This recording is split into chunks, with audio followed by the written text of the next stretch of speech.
کئی مرتبہ انسان سوچتا ہے کہ مجھے یہ خواب آئی ہے، آیا یہ تعبیر والی ہے یا بغیر تعبیر کے. اس کا بڑا آسان کلیہ، بہت آسان.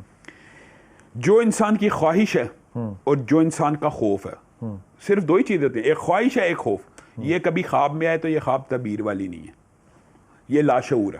اگر خواہش اور خوف دونوں مطلب کی ایک کوئی خواب انسان ہے، کو خواہش ہے، میں مثال دے رہا ہوں کہ میری خواہش ہے شادی ہو جائے. نہیں یہ تو دعا ہے.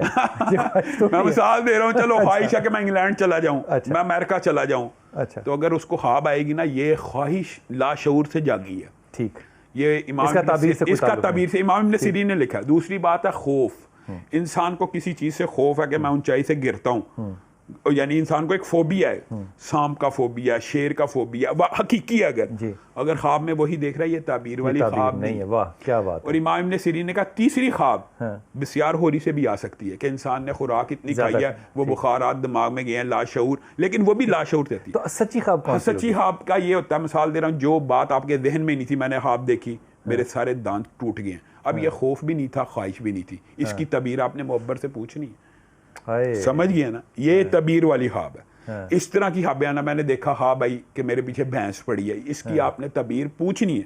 میں نے خواب دیکھی کہ میرا جوتا گم ہو گیا. اچھا میں آپ کو اب اپنی زندگی کا ایک واقعہ بتاتا ہوں، ہے تو تھوڑا سا حیرت انگیز بھی ہے. ایک عورت میرے پیچھے پڑ گئی کہ میں نے خواب دیکھی ہے کہ میرا جوتا گم گیا. میں کہا آپ اس خواب کا نا صدقہ دیں، مجھے تعبیر بتائیں علامہ صاحب. میں کہا آپ اس کی تعبیر میرے سے نہ پوچھیں کیونکہ تعبیر کر دینا ہے جلدی وقوع پذیر ہوتی ہے. آپ اس خواب کا صدقہ دیں. آپ کو قسم لگے آپ نے بتانا. میرے پیچھے پڑ گئی. میں کہا یہ خواب کی تعبیر اچھی نہیں ہے، میں آپ کو یہ بتا رہا ہوں، اچھی نہیں ہے بتا دیں. میں کہا یہ آپ کے خاوند کی فوتگی کی تعبیر ہے، کیونکہ مرد جو ہوتا ہے وہ آپ ننگے پاؤں ہو گئی ہیں، وہ آپ کی جو چپل تھی وہ اتر گئی.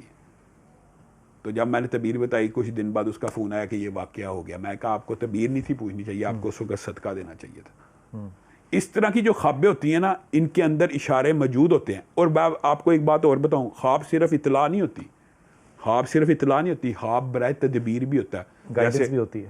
گائیڈنس اور تدبیر دیکھیں. حضرت یوسف کا جو خواب ہے، کیا بات، وہ سارے کا سارا تدبیر کے لیے آیا ہے کہ یہ واقعہ ہونے لگا 7 سال یہ ان کی پلاننگ کر لو، پہلے سے پلاننگ کر لو. کیا بات ہے. اور دوسری بات یہ ہے کہ ایک بات اور سمجھنے کی ضرورت ہے کہ آپ کا خواب آپ کے لیے حجت ہو سکتا ہے، میرے لیے نہیں.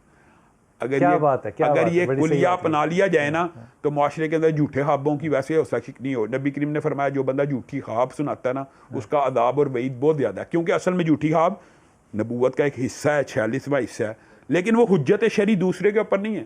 آپ جو کہ اس کی وجہ بڑی آسان فہم ہے.